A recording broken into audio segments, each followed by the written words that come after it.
bettors are wondering if what we saw from the Minnesota Vikings on Sunday Night Football in Week 12 is the start of what the public has been expecting all season.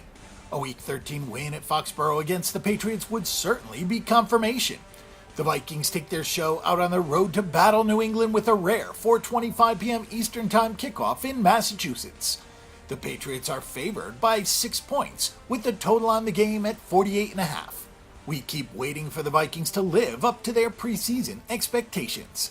Most sportsbooks listed the Vikings as the 5th or 6th choice for Super Bowl 53, but Minnesota sits at 6-4-1 through 11 games. The Vikings would be a wild card team if the playoffs began today.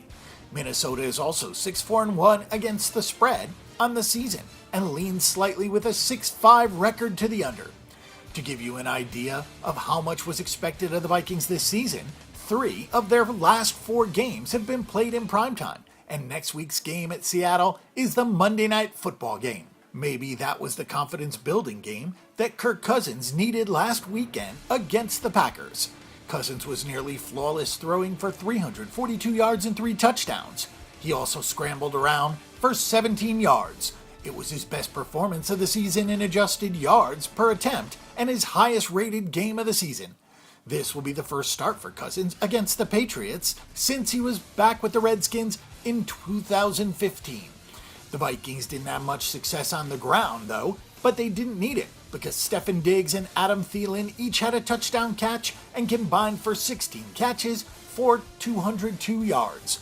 That combo is responsible for 47.2% of Minnesota's yards gained from scrimmage this season.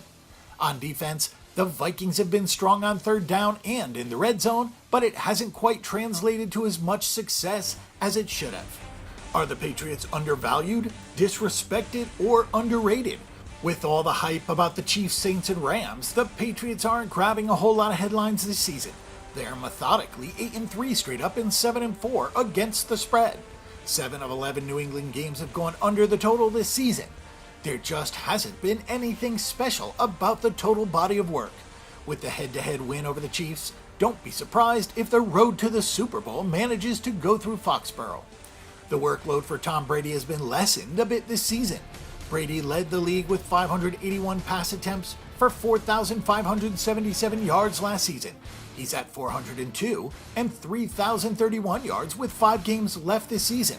The Patriots have been using the run a bit more this season with rookie running back Sony Mitchell. Mitchell has rushed for 586 yards on 127 carries and has done that in only 8 games. Injuries have been an ongoing problem for the Patriots. Rob Gronkowski is supposed to play this week, but he has missed 3 games.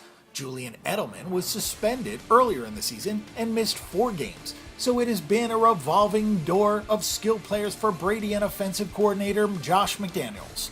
The Patriots are threatening to finish below 40% on third down for their first time since the 2013 season.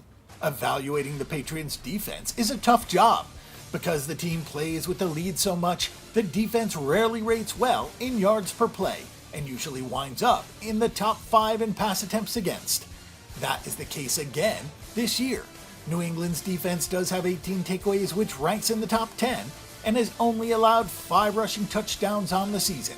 The New England Patriots never have a challenger in the AFC East. They usually win a bunch of games and cover a bunch of spreads, which they're doing again this season, but something feels different about it. New England is only plus 58 in point differential and is overachieving by more than a game in terms of expected win-loss record. Brady and Belichick should find a way to come away with the win in this game, but don't be surprised if Minnesota does come in and pull the upset with that stellar defense. To be on the safe side, we'll take the points with the Minnesota Vikings in this game, and also look for the game to go under the posted total of 48.5 points. For more information and statistics on this event and every other sporting event this week, check out bangthebook.com. Bang the Book is your best resource for sports betting information before you make your weekly assault on the sports books.